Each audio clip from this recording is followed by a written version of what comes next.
Waalaikumsalam warahmatullahi wabarakatuh. Honorable to Ms. Rifatul Mahmuda, MSc as my supervisor, Honorable to Ms. Suci Amalia, MSc as my consultant, and Honorable Ms. Annie Yulianti, MSc as a examiner. In here, I will explain about my research, and title is Chemical Laboratory Wastewater Treatment using natrium hydroxide and phytoremediation of Hydrilla verticillata to treat level of copper and nickel metals. Outline of presentation, introduction, literature review, methodology, the result, and conclusion. Introduction. Laboratory waste is the rest of chemical use in the activity, the practicum, or research. Laboratory waste is classified in the category of hazardous and toxic waste and needs special handling. Why choose copper and nickel as a contaminant? Because copper is very useful for the growth of the plant tissue, especially leaf tissue, where there is the process of photosynthesis. Nickel is a heavy metal that pollutes the groundwater and surface water such as rivers and lakes. Aim of the research to determine the ability of aeration, precipitation, and phytoremediation Hydrilla verticillata in concentration of heavy metal copper and nickel from wastewater, and to identify the influence exposure time to ability of Hydrilla in treat copper and nickel. Scope of the research, the sample Hydrilla verticillata are taken from the surface of Ranograti Lake Pasuruan, and the sample metal waste from the Laboratory of Chemistry, Faculty Science and Technology, Islamic State University, Maulana Malik Ibrahim Malang, and the time variation of the exposure of waste heavy metal for 5, 10, and 15 days. The analysis of the parameter include pH, POD, and COD, and the last analysis of copper and nickel metal in Hydrilla using atomic absorption spectroscopy.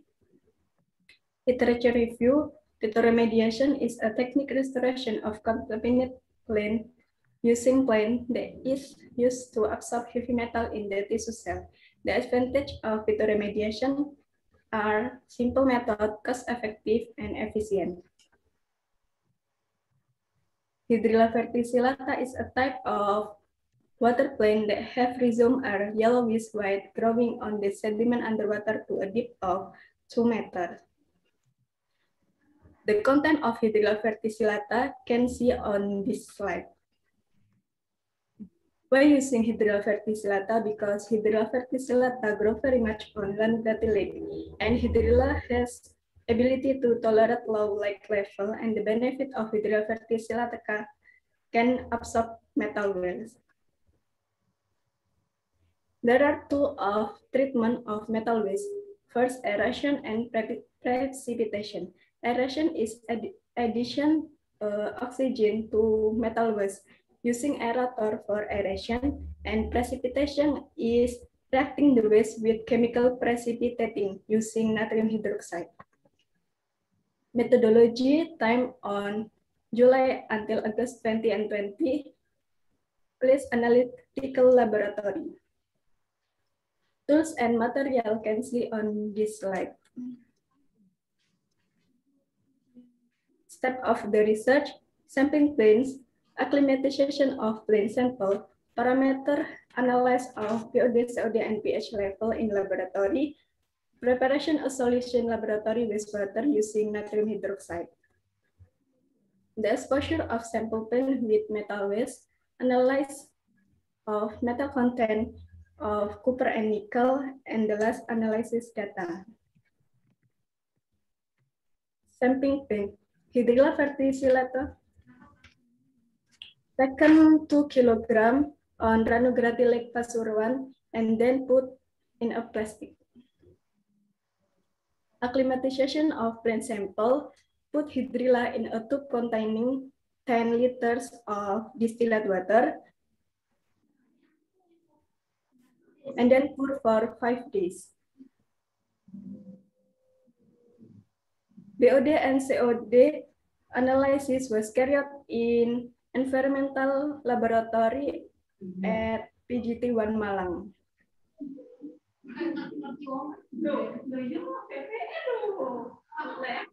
Preparation a solution of laboratory waste using natrium hydroxide.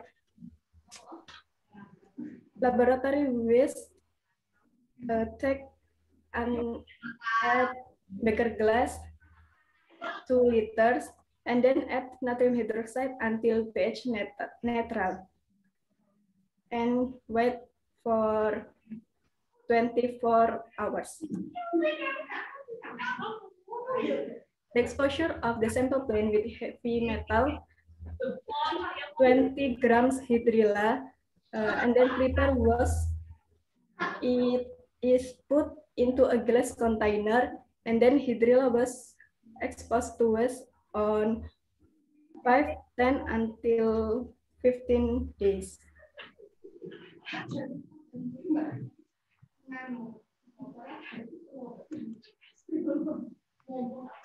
Analyze of laboratory waste taken 50 milli of waste resulting from exposure and put into a beker glass. Add 10 milli of nitric acid and digest using a hot plate at temperature of 100 Celsius, cooled and analyze using AAS. Analysis of Hydrilla verticillata. The hydrilla was prepared by microwave digestion because before analyzed using AAS, the stem and leaf are separated and dry in the oven. After dry, then masked with a mortar and then digest using microwave digestion using nitric acid and peroxide acid. Analysis of copper and nickel using AAS. The result, sampling process. Hydrilla verticillata from Granugratti Lake sampling was conducted at 10 until 12 EM. Acclimatization of Hydrilla verticillata. Acclimatization aims to assess the adaptation process of plant to the new environment. In this step, it carried out 5 days with help an aerator. From this data, it was obtained that the BOD and COD value decrease. And pH value, the addition of natrium hydroxide has a function to increase the pH in wastewater. On pH value, the use of aerator higher value than without aerator. This is exposure process of days 5, 10, and 15. Determination of standard curve for copper and nickel metal. The accuracy to be perfect if the value of R approaches 1. Determination of copper and nickel metal in laboratory waste. On this slide, the resulting metal content is in wastewater after exposure. The use of aerator is decreasing, where without aerator, the result unconstant. LSD result of copper and nickel using ANOVA calculation. Notation of E and B is so the significant different result. Analysis of copper and nickel metal in Hydrilla verticillata. Highest value of copper metal so at day 10 without aerator, and then highest value on nickel metal so at day 10 with aerator. Determination of BCF or bioconcentration factor. The BCF value more than 1 is indicated to be a hypercumulator plane. And determination of translocation factor. So copper metal at day 10 without aerator, and then nickel metal, same with copper. This is the mechanism of copper and nickel metal by Hydrilla verticillata. And the last conclusion, Hydrilla verticillata can be used as a hypercumulator bank because it has a BCF and TF value more than 1. The greatest exposure time for copper metal on day 5 using an aerator is 251.42 ppm, while the large exposure time of nickel metal is on day 5 using an aerator, which is 110.25 ppm. The exposure result obtained by using an aerator are better than without aerator. Thank you. Wassalamualaikum warahmatullahi wabarakatuh. Waalaikumsalam warahmatullahi wabarakatuh. Terima kasih Anggra. Kemudian dilanjutkan pertanyaan dan saran Ketua Penguji. Monggo Bu Eni. Ya, terima kasih. Bismillahirrahmanirrahim. Assalamualaikum warahmatullahi wabarakatuh. Waalaikumsalam warahmatullahi wabarakatuh. Alhamdulillah, selamat ya Anggra ya, sudah sampai tahap SEMH, sudah melalui pengambilan data yang cukup lama ya. Cukup lama atau singkatkah ini? Menurut Anggra, berapa lama Anggra waktu di lab kemarin? Suara saya kedengaran jelas ya, saya nggak berteriak ini, apa? Nggak terlalu mengeraskan suara, tapi tetap bisa jelas apa enggak? Bisa jelas. Ya, oke. Oke. Berapa lama Anggra untuk pengambilan datanya? Di lab kemarin saya cuma 1 bulan, Bu. Ya. 1 bulan, tapi yang dikerjakan kalau saya simak tadi sebenarnya cukup banyak ya. Iya. Cukup ya 1 bulan. Insya Allah cukup, Bu. Banyak yang di dandaannya itu, di dandaannya aku bayar. Yang ada kok ya. Analisakan. Yang dianalisakan cuma BUD sama COD aja. Oh iya, saya BUD sama COD saja. Yang lain kerjakan sendiri. AAS ya. Oke. Ya, Anggra, nanti Samencek, apakah sebenarnya juga sudah Samencek untuk istilah? Istilah itu kalau biasanya yang namanya paparan, ini kan sebelum pemaparan, sesudah pemaparan. Pemaparan itu kalau nggak salah dalam bahasa Inggrisnya disebut exposure ya. Iya. Exposure gitu. Nah, itu biasanya yang dikatakan pemaparan itu justru yang jelek. Misalnya ada seseorang yang terpapar pestisida, terpapar logam berat, terpapar misalnya polutan di jalan, misalnya dari asap kendaraan bermotor, misalnya begitu. Jadi setahu saya exposure atau paparan itu justru dari sesuatu yang jelek. Ya. Nah, kalau di Anggra ini misalnya saya ambil halaman 41 ya. Misalnya halaman 41 di situ di tabel ada tulisan sebelum pemaparan, sesudah pemaparan. Ini pemaparannya maksudnya apa? Pemaparan yang di naskahnya Andra ini maksudnya apa? Waktu dipaparkan tuh diinteraksikan dengan hidrilanya, Bu, limbah dan hidrilanya. Artinya kalau misalnya di tabel ya, di tabel misalnya sebelum pemaparan ya, sebelum pemaparan maksudnya limbahnya kan sudah ada gitu kan. Limbahnya sudah ada tetapi belum diberikan hidrilla gitu. Ya. Belum di fitoremediasi mungkin harusnya Mbak. Iya, mungkin menurut saya apa begitu gitu lah. Nanti coba dicek lagi. Kalau sepaham saya, exposure atau pemaparan itu justru dari apa? Limbah. Dari sesuatu yang jelek. Misalnya, yaitu tadi yang tadi saya kasih contoh. Kalau yang di konteksnya ini, kalau di tabel ini mungkin belum mungkin cari istilah yang lebih tepat apa begitu. Misalnya sebelum fitoremediasi atau sesudah fitoremediasi, misalnya begitu. Ya, cek lagi apakah saran saya itu sudah benar atau justru yang benar yang punyanya Anggra, gitu ya. Karena kok saya merasa nih aneh kalau versi saya ya, nanti cek lagi.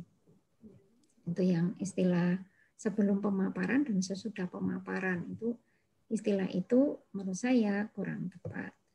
Kemudian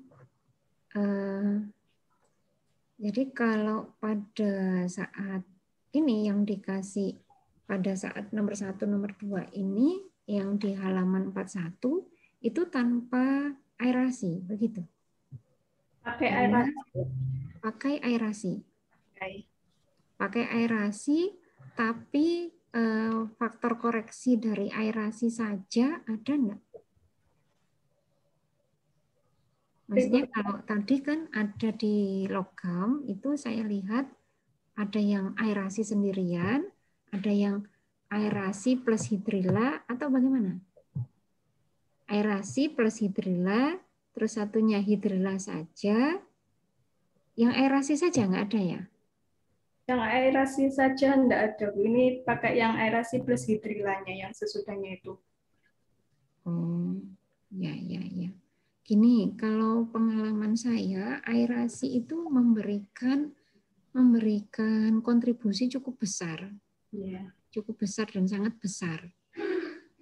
Andai kata tanpa hidrila, tapi ada aerasi gitu loh. Jadi kan kita mau membahas tentang hidrilanya saja. Biar enggak pemahaman yang membaca juga enggak sampai salah. Mungkin berkali-kali disebutkan atau bagaimana ya, di metodenya itu disampaikan bahwa ini adalah kerja dari gitu ya, hasil yang didapat ini adalah hasil hidrila plus aerasi, karena banyak di di sistem pengolahan di industri itu andai kata tanpa hidrila itu kan sudah umum ya, jadi ipal-ipal itu kan tanpa hidrila itu sudah umum, yang taruhlah yang wis jalan selama ini itu seperti itu. Nanti misalnya ada yang plus biasanya aerasi nanti plus ditambahkan mikroba misalnya begitu.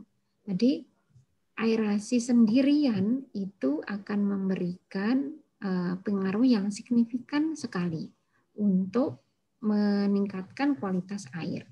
Sehingga mungkin nanti di sini karena sudah dijalani berarti membahasakannya misalnya ini adalah plus aerasi. Saya kira tinjauan plus aerasi atau di bab 2 dikatakan bahwa ini ada aerasi, bagaimana pengaruhnya aerasi dalam pengolahan, bagaimana pengaruhnya aerasi untuk peningkatan kualitas air, itu menurut saya juga plus dimunculkan supaya supaya lebih dipahami bahwa lebih objektif menurut saya, supaya dua-dua berarti ini yang kerja kan dua-duanya, aerasi ada, hidrila ada gitu. Ya. Atau karena yang di BOD, COD kan nggak ada, yang hidrila saja nggak ada, betul? Nggak ada, pakai aerasi.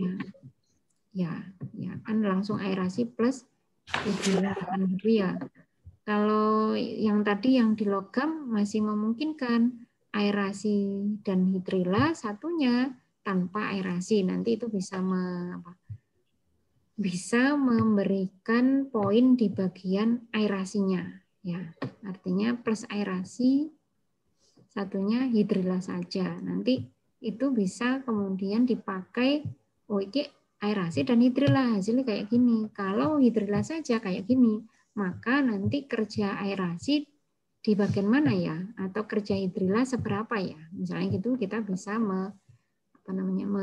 lebih mencermati gitu.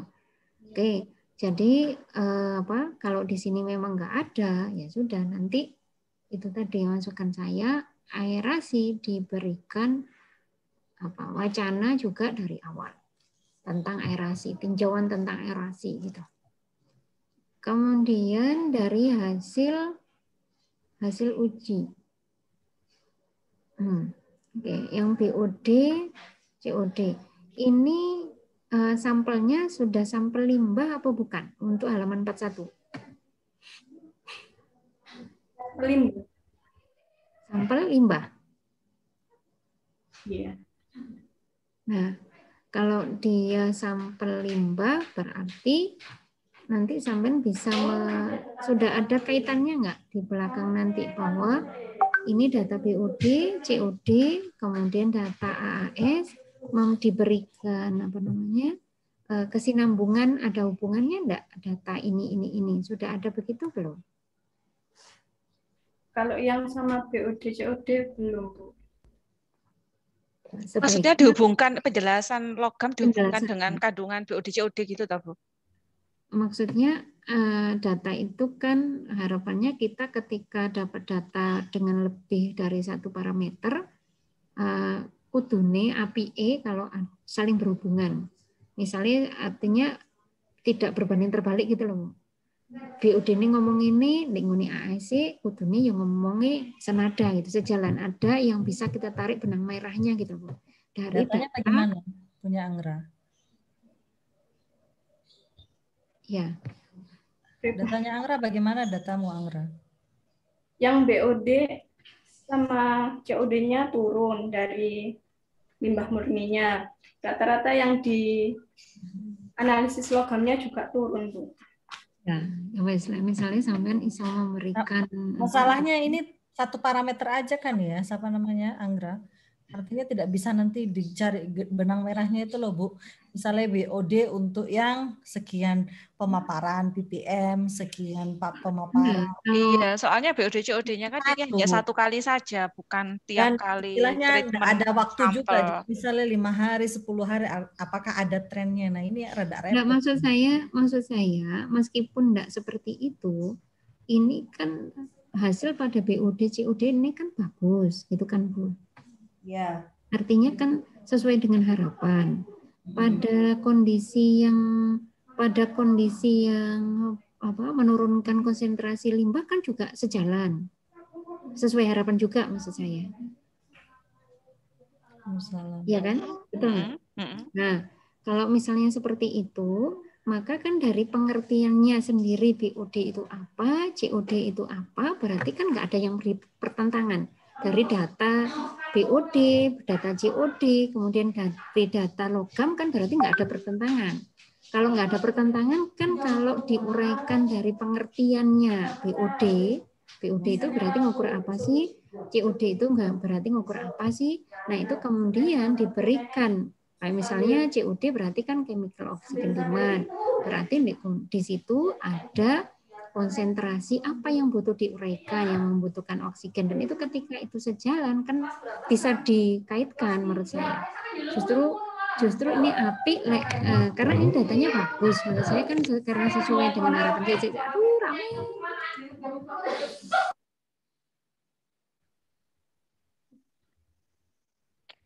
Di kampus aku memang gitu itu.